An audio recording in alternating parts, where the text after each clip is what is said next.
네, 시장 시그널로 가겠습니다. 긴급 진단 코스피 4천 이탈에 따른 현재 시황, 시세에 대한 분석과 대응 전략을 구체적으로 들어가 보겠고요. 시장 전문가 두 분 나오셨습니다.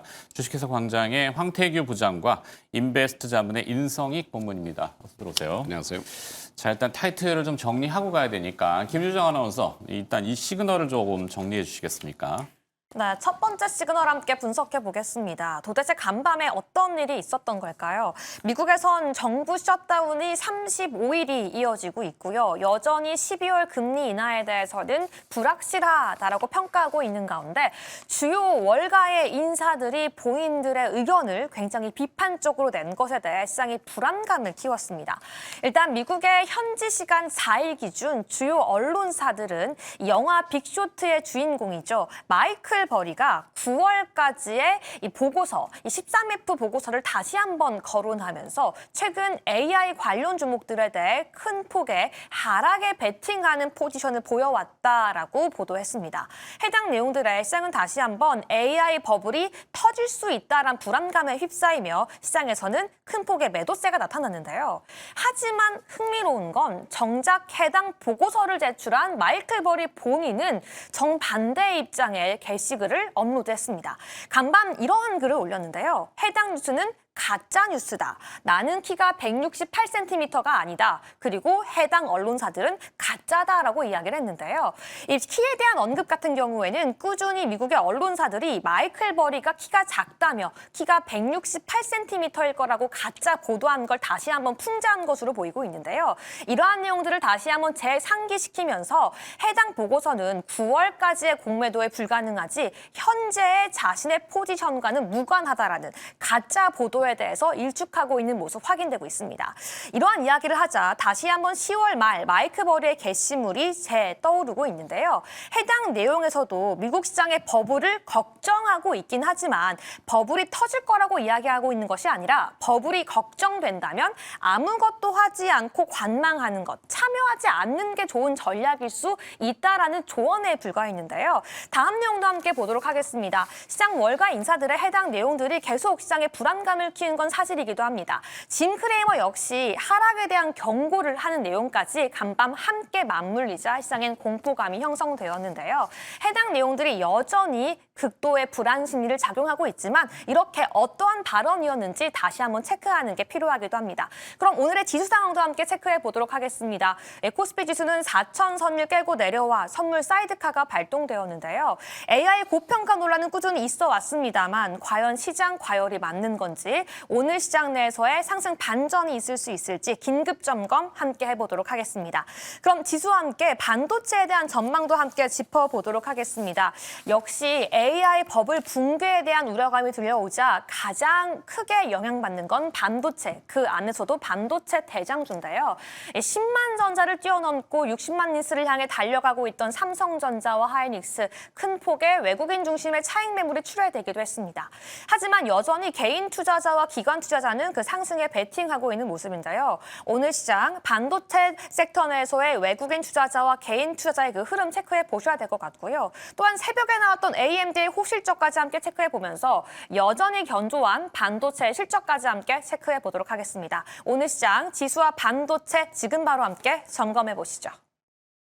자, 지수와 반도체 같은 맥락이긴 합니다. 반도체가 사실 꺾인다라고 하면 지수도 일단 조정권으로 들어간다 이렇게 보고 있던 전문가들이 많은데 시장 전문가들이 반도체가 아니나 다를까 또 조정을 거칠게 받고 있어요. 자, 일단은 시장 총평에 대해서 느낌이 어떠신지 한 분씩 얘기를 들어볼까요? 황태희 부장부터. 네, 알겠습니다. 시장에 대한 얘기를 하기 전에 하나 말씀을 드리자면 오늘은 제가 말씀드린 내용이 약간의 퍼즐 맞추기 형식으로 좀 가졌으면 좋겠다라고 미리 좀 말씀드리겠습니다. 보통 이제 우리가 시장 자체 내에서 위기가 오고 기회가 오고 이런 부분들이 계속적으로 반복이 됐는데 최근에 올해에 대한 시장의 흐름은 급격한 상승에도 불구하고 조정 없이, 그러니까 위기 없이 상승만이 좀 있었다라는 부분에서 조금 의구심을 좀 가질 필요는 사실 있었다라고 봅니다. 9월, 10월, 네네. 뭐 11월 초까지 계속 연이어 올라왔죠. 맞습니다. 그렇게 지금 코스피, 코스닥 같은 경우 그렇다 치고 코스피 같은 경우가 시장을 압도하면서 사상 최고가를 이제 기록하는 모습들이 좀 있었는데 이 부분을 2010년도 코로나 팬데믹까지 잠깐 비교를 해보자면 유동성 장세 대비해서 월간 상승률이 그 당시에 최대치에 근접을 좀 했고요.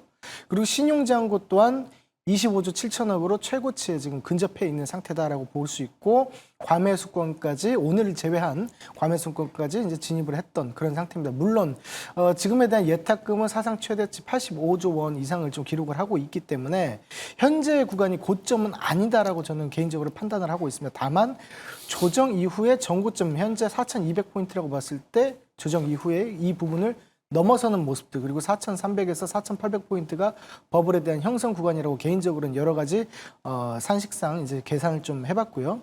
이런 부분들이 저는 조금 다르게 생각을 한다는 거죠. 미국에 대한 그런 중간 선거가 좀 남아 있고 그렇다면 트럼프 입장에서도 표를 받기 위해서 증시를 견인해야 되는 그런 부분들이 생길 수밖에 없는 상황이고 그리고 셧다운에 대한 부분이 지금 최장으로 가고는 있는데 이 부분들도 역시 해소가 되는 모습들이 있어서 시장에 대한 호재로서 작용할 수 있는 부분들도 상당히 여력이 좀 있다 이렇게 좀 보고 있습니다. 그래서 현재 키맞추기 장세라고 봤을 때 코스피는 이미 코로나 전고점을 넘어간 지가 오래됐는데 코스닥 같은 경우는 전고점에 대한 돌파도 현재 없었습니다. 그러한 부분들 그리고 국내에서 그 정부적인 차원에서 있어서 증시 부양에 대한 그런 정상화에 대한 모멘텀 그리고 상법 개정에 대한 부분들이 남아있기 때문에 여전히 지금 현재 수급이 약간은 이탈하는 것은 맞지만 상승에 대한 추세는 견조하게 진행되고 있다라고 보고 네. 조정에 대한 부분이 단기적으로는 불가피해 보이기는 하지만 이 부분들은 다시금 상승으로 자리 잡기 위한 잠깐의 움츠림이다. 저는 이렇게 판단하고 있습니다. 자, 그러면 조정인데 조정이 이제 어디까지일 거냐? 뭐 아주 강한 시세에 보통 되돌림을 뭐 예전에 피보나치 수열 저희가 뭐 쓰고 그랬는데 뭐 맥스로 봤을 때 일단 30% 상승의 30%가 조정의 맥스 이 정도 조정 받으면 이거는 다시 무조건 사야 돼? 라는 강한 자신감 그거를 지수에다가 투영을 해볼 건지 뭐 종목별로도 대충 그렇죠. 뭐 어떻게 보통 기준들을 잡으시는지 임성익 고문은 어떠세요? 글쎄 하여튼 뭐 얼마 전까지만 해도 주가가 오를 때 우리가 이거 왜 오르지? 그러면서도 그냥 올라가니까 이제 따라갔단 말이에요. 근데 갑자기 좀 빠지니까 이것도 왜 빠져? 근데 오르는 이유는 솔직히 좀 잘 몰랐을 수도 있었어요. 그러고 이렇게까지 올라도 될 건가라고 생각을 했는지 모르겠지만은 지금 빠질 때 보니까 빠지는 이유는 너무 명확하게 나오는 것 같아요.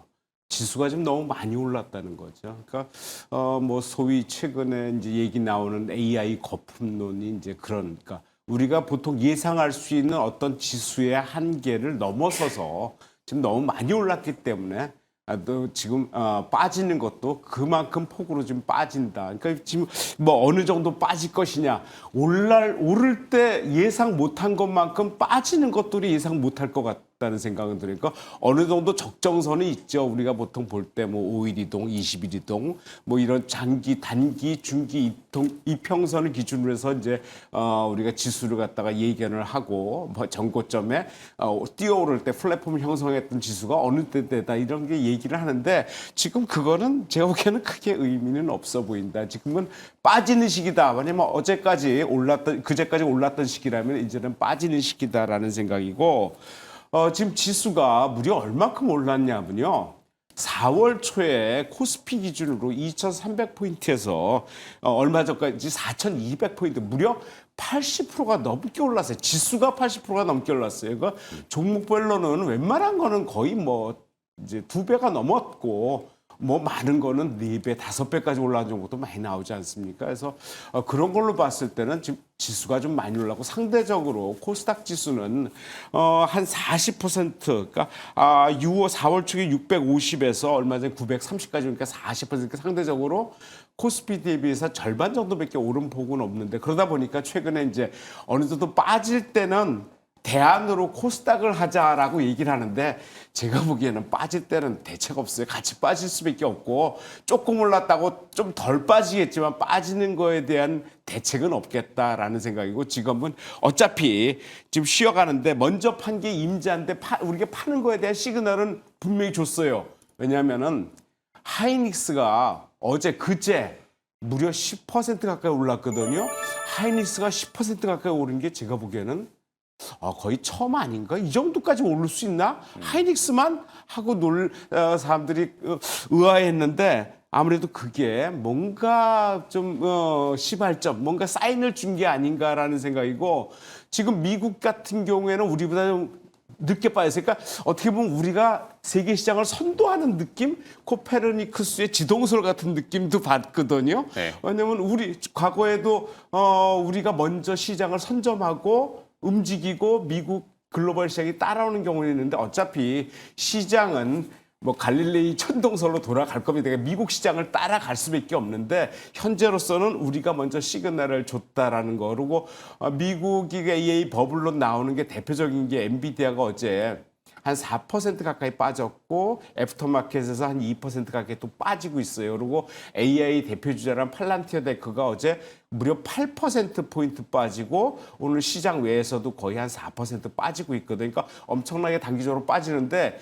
이게 그제까지는 신고가 최고로 급등한 가격대. 그러니까 이제 빠지기 시작하는 거예요. 그래서 팔란티어 데크 빠지는 이유도 참 어떻게 보면 좀 우습다. 그러니까 빠지는 이유를 너무 찾으려고 드는 것 같다. 그러니까 팔란티어 데크 실적이 발표됐는데 실적이 서프라이즈하게 좋았어요. 어닝 서프라이즈예요. 그러니까 예상하고 가이던스보다 높게 나왔단 말이에요. 그래서 실적 올라야 되는데 이미 주가에 건 선반영돼 있다. 문제는 팔란티어 데크가 내년 실적에 대해서 가이던스를 얘기 안 하더라는 거예요. 얘기를 안 하는 거에 대해서 불안한 심리를 주가에 반영시켰다는 내용으로 빠졌거든요.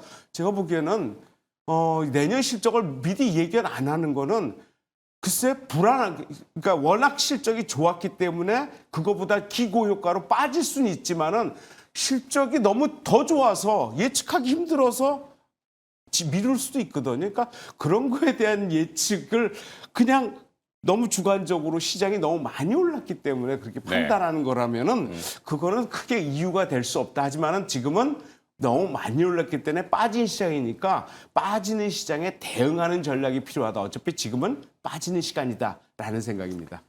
자, 뭐 지나간 건 지나가고 현실을 받아들였을 때 그럼 전략을 좀 디테일 구체화시켜서 반도체 얘기 앞서 뒤에 붙었잖아요. 반도체가 기존인 건 맞는 것 같아요. 거기에 또 AI고 뭐 여러 가지 이벤트들은 이미 여러 차례 접하셔서 다 아실 테고 반도체 특히 이제 하이닉스 아까 인사이권분도 말씀하셨는데 삼성전자와 하이닉스 반도체 요 부분에 대해서는 황태규 부장이 네네. 네. 일단 뭐 반도체 같은 경우가 시장을 주도했던 뭐 주도 섹터다라고 이제 표현을 하고 싶은데 이 부분에 있어서 결국에는 AI가 핵심의 자리를 잡고 있었다라고 말씀드릴 수 있겠죠. 현재 AI의 수준 같은 경우는 이미 인간을 뛰어넘는 수준이고 운동 능력, 연산 능력, 종합적인 부분으로 평가했을 때도 인간을 뛰어넘었다라고 볼 수 있습니다. 다만 이제 뭐 손가락에 대한 부분은 이제 우리가 조금 더 봐야 될 부분이다라고 볼 수 있겠는데 어찌됐든 제가 말씀드리고자 하는 그런 부분은 엔비디아가 사상 최고가를 좀 갈아치웠고 그리고 에이펙 회담에서 있었던 그런 일정에 대한 이슈가 모두 발표된 상태로 재료 소멸이 되었다라고 볼 수 있습니다. 그리고 이러한 부분에 있어서 외국인들의 수급이 최근에 동향이 살짝 바뀌는 모습들 여러분들 목격하셨을 거예요. 하이닉스에서 삼성전자로 옮겨가는 모습들이 좀 있었는데 삼성전자를 기준으로 본다면 그동안에 외국인에 대한 비중 자체가 가장 높았던 부분이 58%까지 비중이 있었습니다. 지금은 약 53% 수준에 불과하기 때문에 일부분 더 채워나갈 수 있는 부분들도 현저히 좀 남아있다. 다만 시기적으로 봤을 때 시장을 끌고 왔던 상승시켰던 섹터는 반도체이니 같이 좀 동반해서 좀 쉬어가는 모습들이 도출될 수밖에 없다. 좀 이렇게 좀 보고 있고요. 그리고 여기에 있어서 추가적으로 제가 말씀드리고자 하는 부분은 결국 AI의 핵심에 있어서는 전력이 최근보다 3배 이상 좀 많아야 되는 부분이고 데이터 센터를만 짓고 이렇기 때문에 그렇다는 거죠. 그렇기 때문에 인프라에 대한 확장 부분 때문에 전력기기라든지 뭐 전력 생산 그리고 뭐 저희 그 2차 전지 이쪽으로도 우리가 턴하는 모습에서 반도체를 또다시 공략을 한다기보다 저는 개인적으로 코스피 지수를 대상으로 봤을 때 3,600포인트에서 지지되는 모습들이 좀 나올 거라고 보는데 이 부분에서 3,600이요? 개인적으로 그렇게 보고 있습니다. 밑을. 예. 그럴 때 저는 이제 전력기기라든지 전력 생산, 2차 전지 또는 시장에서 코스피 시장보다는 코스닥 시장으로 상대적인 탄력도가 조금 더 나올 수 있을 것이라고 보기 때문에 2차 전지 업종 시가총액 높은 부분이죠. 그리고 바이오 업종 쪽으로 조금씩 외국계에 대한 수급들이 들어오는 것을 볼 수 있었기 때문에 이 부분에 대해서 포인트를 맞춰서 기회를 기다렸다가 공략하는 부분들이 훨씬 더 좋은 방법이 아닌가 이렇게 보고 있습니다. 네, 현재 시각 10시 31분 지나고 있습니다. 개장 후 1시간 반인데 뭐 프리마켓은 그렇다 치더라도 수급 분석을 보면은 외국인 투자자들은 1조 1천억을 순매도하고 있고 야수의 심장을 가지고 있는 개인 투자자들 1조 원 받아내고 있습니다. 국내 기관 투자자들은 미온적이긴 합니다만 그래도 토종에 힘을 좀 보태고 있고 어제 연기금 자금 집행설이 좀 돌긴 했는데 지수가 이렇게 급변동하면은 오늘 이제 뭐 사이드카가 발동이 되고 그러면 보통 시장 안정에 대해서 코멘트들이 나오잖아요. 당국이 예의주시하고 환율은 또 오늘 급등하고 있고 이런 부분이 좀 방어가 될지 외국인이 파는 거를 보면은 SK 하이닉스가 4천억을 팔고 있고 반면에 삼성전자는 사요. 외국인들이. 그러면 이 전략은 어떻게 참고를 좀 해야 될까요? 예, 저도 이 종목에 좀 주목을 하고 있어요. 삼성전자는 사고 지금 하이닉스는 팔고 있다. 지금 하이닉스 같은 경우에는 뭐 지금 주가 자체 지금 외국인 지분율이 한 54%가 좀 넘고 삼성전자도 얼마 전에 뭐 50%가 깨지니 마느니 하다 지금 52%대까지 왔는데 오늘 뭐 그렇게 수량을 크게 팔아도 그 지분율은 상당히 약간이거든요. 그래서 네.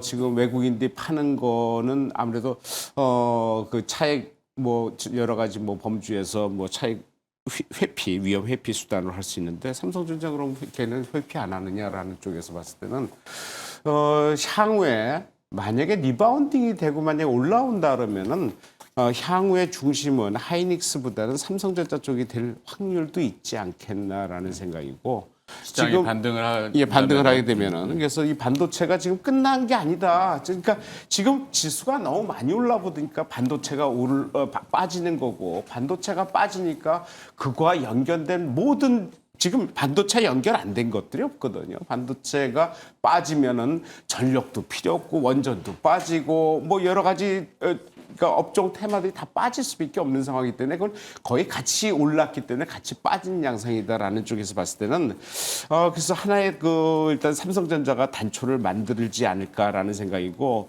지금 지지대를 계속적으로 이제 보고 있는데 하이닉스 같은 거는 지지대가 거의 한 50만 원 돈에서 이제 플랫폼 형성하는 곳이 한 군데 나오고 있어요. 그래서 네. 현재 가격대가 뭐 53만 원이면 뭐 크게 뭐 한 뭐 5% 이내에서 5, 6% 이내에서도 좀 지지할 수 있지 않을까 보이고 삼성전자 같은 경우는 한 10만 원 현재 가격대에서는 어떻게 보면 좀 빠르다면은 매수가 좀 빠르지 않을까라는 생각인데 이 가격대에도 매수할 수 있지 않을까라는 생각을 갖고 있어요. 그래서 좀 더 밀린다 그러면은 현재 가격대 9만 5천 원 선에서는 좀 매수를 하고 싶다라는 생각을 갖고 있어요. 그러니까 좀 시기적으로는 빠르긴 해요. 왜냐하면 지금 어제 이틀 그제 밀렸는데 이게 그치겠느냐?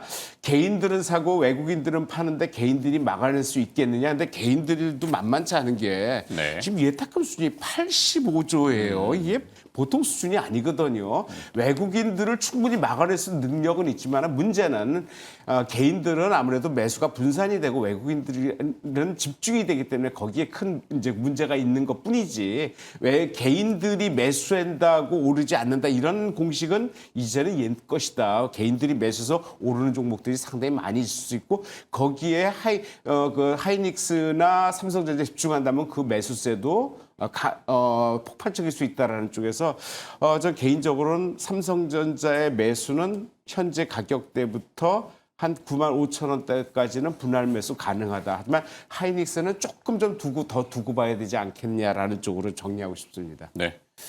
자, 황태희 부장도 좀 이제 피력해 주셨나요? 제가 지금 지수를 계속 보다 보니까 네네네. 정신이 좀 오락가락해가지고. 네. 저는 일단 뭐 반도체 같은 경우는 어쨌든 시장에서 차지하는 비중도 크고 주도 섹터였고 하기 때문에 동반 하락은 뭐 피할 수 없다고는 봅니다. 다만 조금 전에 말씀드렸던 부분들은 종합적으로 제가 봤을 때는 이제 3,600포인트에서 반등의 여지가 좀 많기 때문에 반도체를 공략을 하셔도 되지만 그에 반해서 시세 탄력성을 좀 봤을 때는 코스닥 업종에서 공략하시는 부분이 조금 더 우월할 수 있다. 이런 취지에서는 제가 말씀 좀 드렸고요. 네. 반도체에 대한 그런 밸류에이션은 저는 아직은 견조하다라고는 봅니다. 다만 이제 우리가 시장 고점으로 봤을 때는 4,200포인트라고 봤을 때 이 부분을 넘어서는 4,300포인트 이상부터는 반도체 섹터 자체 내에서 밸류에이션은 버블 형성 과정을 좀 거칠 수밖에 없다. 이렇게 저는 보고 있습니다. 알겠습니다. 자, 두 번째 시그널은 아마 또 섹터인 것 같은데요. 김유정 아나운서 좀 정리해 주시겠어요? 네, 두 번째 시그널에서는 이 과도한 하락, 조정의 이유에 대해서 함께 포착해 보도록 하겠습니다. AI 버블, 이 과열 우려감이 들어오자 최근 많이 상승했던 로봇주도 오늘 함께 쉬어가고 있는 모습인데요. 하지만 로봇주, 그 미래에 대해서 어떻게 평가해야 될까요? 오히려 증권가 그리고 글로벌 시장에서는 앞으로 긍정적인 전망을 계속 보여주고 있는데요. 간밤 미국 기업 도어대시 역시 웨이모와 함께 협업을 해서 배달용 로봇을 시험하겠다라고 밝히기도 했고요. 로봇 기술의 강자죠. 중국 같은 경우에는 1분기부터 3분기 사이 산업용 로봇의 수출 역시 54.9% 급증하고 있다라는 긍정적인 전망을 쏟아내기도 했는데요. 2029년까지 글로벌 로봇 시장은 4천억 달러까지 규모를 전망하고 있습니다. 과연 현 시점 로봇 섹터 어떤 전망이 필요할지 함께 알아보도록 하겠고요. 다음으로는 그 여파가 함께 퍼지고 있는 원전 섹터까지 함께 전망해 보도록 하겠습니다. 결국엔 AI 데이터 센터, 전력의 핵심으로 꼽혔던 섹터 중에 하나인데요. 이 역시 월가의 위험 회피 심리 영향 속에 하락하고 있는 모습 확인되고 있습니다. 한국 원전주보다 미국 원전주의 낙폭이 더욱더 짙었는데요. 뉴스케일 파워 같은 경우에도 12% 넘게 하락했고요. 오클로, 나노 뉴클리어 역시 11에서 8% 가까이 큰 폭의 조정세를 보이기도 했습니다. 하지만 시장에서는 40년 만에 글로벌 원전 사이클이 부활할 것이라고 전망하고 있는데요. 올해의 원전 섹터의 상승은 기대감으로 상승했지만 내년부터는 정말 그 실제와 수주가 있는 상승을 전망하고 있습니다. 그 이유가 바로 빅테크들은 폐쇄 원전을 재가동하는 등 유럽과 미국에서의 수주 소식과 그 수요가 원전주의 상승을 더 이끌 거라고 전망하고 있는데요. 과연 오늘 조정받고 있는 섹터들 어떤 전략이 필요할지 조금 더 이 촘촘한 전략 함께 세워보시죠. 자, 로봇과 원전, 또 뭐 거기에 뭐 기타 등등 방산도 들어갈 수 있고 조선도 들어갈 수 있는데, 자, 일단 섹터를 좀 쪼개가지고 들어가면 아까 반도체 다 연결은 돼요. 연결은 되다 보니까 로봇 섹터의 조정의 이유는 뭐 뻔한 거고. 네. 맞습니다. 예. 현재 그 로봇 섹터만 두고 제가 말씀을 잠깐 드리면서 로봇이 과연 어디까지 왔을까를 좀 생각해 볼 필요는 분명히 좀 있다고 봅니다. 그래서 우리가 뭐 쉽게 얘기해서 최근의 모습을 좀 본다면 관절 로봇에서 다관절 로봇 그리고 서빙 같은 걸 하는 이제 자율이동 로봇이죠. 그리고 나서 명령값에만 의해서 움직이는 휴머노이드가 만들어졌고 지금은 자가 학습 능력까지 하는 휴머노이드가 개발 중에 있다. 결국 피지컬 AI 쪽으로 우리가 움직이고 있다. 여기까지가 지금 현 단계죠. 그럼 더 나아가서는 이제 수행 능력에 대한 평가를 또 해야 되겠고 실생활 및 산업에 대한 그 전반적인 침투력이 좀 얼마나 되느냐 이런 부분에 있어서 공급보다는 수요적인 측면에서 얼마나 만들어질 수 있고 이 부분들이 결국 실적으로 찍히는 것을 요하는 때가 바로 지금의 시점이 아닌가라고 보고 있습니다. 그래서 결국 로봇이 더 발달을 해야 되고 수술용 로봇까지도 더 정교한 것 때문에 더 발달을 해야 되겠지만 결국 전체가 1에서 100까지 봤을 때 저는 개인적으로는 70까지는 왔다라고 좀 개인적으로는 보고 있습니다. 이러한 네. 부분들을 봤을 때는 지금의 시점에서는 결국에서는 매출이 중요한 숫자로 찍히는 것이 중요한 그런 시점까지 왔다 이렇게 봅니다. 그래서 내년에 2026년도죠. 뭐 상반기 뭐 3월 달까지라고는 하는데 일단 테슬라에서 옵티머스 3를 양산에 좀 들어가게 됩니다. 그리고 난 다음에 이제 실적이 얼마만큼 잡히느냐가 척도가 될 수 있다라고 보는 것이고 그에 따라서 국내 로봇 시장 같은 경우도 다시 한번 상승일지 횡보일지 조정일지 이런 부분들이 나오지 않을까라고 봅니다. 그렇다면 지금 현재 주가의 수준 그리고 로봇 섹터 전반적인 상승에 대한 그런 움직임이 있었다면 지금은 조금 쉬어가야 할 때가 분명히 왔다라고 보고 그 재공략에 대한 시점을 내년 3월 이후에 다시 한번 보시는 것이 좀 맞지 않겠나 개인적으로는 이렇게 좀 보고 있습니다. 네, 좀 텀이 필요하다 이렇게 보셨고 그다음에 원전 쪽 뭐 의미 없어요. 네. 뭐 지금 반도체 때문에 지금 움직이는 거기 때문에 반도체가 빠지니까 좀 전에 말씀드렸지만 뭐 전력도 필요 없어지니까 전력주, 그 전력이 필요 없으니까 전선주도 뭐 문제가 되고 뭐 이런 것들이 전부 다 뭐 전력을 충당하려면 원전도 필요하고 뭐 이런 네. 여러 것들이 이제 연관돼 있기 때문에 지금 한 통으로 움직인다는 거고 한 통으로 올랐기 때문에 빠지는 거니까 원전주가 언제 오르냐 이런 의미 없다. 반도체주 그러니까 다시 말해서 삼성전자, 하이닉스가 어떻게 터닝을 하느냐 그게 터닝을 해야 이런 것들이 다 같이 살아나기 때문에 큰 의미 없다. 다만 원전주를 그냥 따로 본다면은 아무래도 두산 관련주들을 보면은 많이 대장주로서 역할을 할 것 같아요. 그런데 두산 엘리베이터가 벌써 오른 지가 꽤 오래됐거든요. 그래서 뭐 그런 두산 엘리베이터나 뭐 두산이나 뭐 그 원전 관련된 현대건설이나 그 전력 관련한 HD 일렉, LS 일렉 이런 종목들을 같이 보시면 될 것 같은데 하여튼 반도체가 해결이 돼야 여타 종목들이 따라갈 것이기 때문에 따로 요거 섹터를 볼 이유는 없다. 현재로서는 그냥 빠지는 쪽이다. 이렇게 보시는 게 맞을 것 같습니다. 네, 결국엔 반도체의 기준점, 방점이 있다 이렇게 정리를 해주셨습니다. 황태희 부장은 뭐 끝으로 정리하신 말씀 없으시면 굳이 안 하셔도 돼요. 네, 뭐 시장은 사실 무거울 때 분석이 좀 어렵죠. 현상이 이렇게 나타나는데 그래도 희망의 뭔가 이 단초라고 해야 될까요? 예를 들면은 그거죠. 미국의 이제 연방 정부 셧다운인데 트럼프 대통령은 항상 우리를 실망시키지는 않았어요. 맞습니다. 주식시장에 대해서. 네. 그게 또 이번 주에 뭔가 확 뭐 또 해결해 는다든지 아니면 또 수급에 있어서는 연기금 아까 말씀드렸는데 국민성장펀드인가요? 지금 150조 원. 그러니까 수급, 뭐 여유로운 실탄들 이런 것들이 조금 반등이나 낙폭을 줄일 수 있는 어떤 계기가 될 수 있는지 그런 것들 마지막 정리도 좀. 저는 방금 전에 말씀하셨다시피 이러한 그 논리적인 측면보다는 조금 우리가 생각을 좀 해봤으면 좋겠어요. 결국 85조에 대한 그 예탁금을 우리가 외국인이나 기관 입장에서는 결국 비싼 가격에 넘겨야 되는 과정이 필요하다고 봅니다. 그렇다면 지금 현재 이 수준에서 이제 들어오기 시작하는데 개인들이 이제 들어오기 시작하는데 이걸 넘길 것인가? 저는 아니라고 봐요. 그리고 미국 시장 같은 경우도 현재 상승에 대한 추세가 그대로 견인되고 있는 모습들이 좀 나왔고 그렇다면 추가적인 주가 상승은 있을 수밖에 없다. 그 과정 속에서 저는 버블을 만들어내고 물량을 넘기는 작업을 하는 것이 맞다라고 보기 때문에 지금에 대한 현 상태에서는 저는 걱정할 것이 없고 오히려 추가적인 조정세가 나온 다음에 이제 해외적으로 이제 트럼프의 좀 입을 좀 봐야 되겠죠. 그런 모습 좀 체크한 다음에 매수에 오히려 가담하는 것이 좋지 않겠나 이렇게 생각하고 있습니다. 네. 자, 마무리하도록 하겠습니다. 인베스트 자문의 인성익 고문과 주식회사 광장의 황태교 부장이었습니다. 고맙습니다.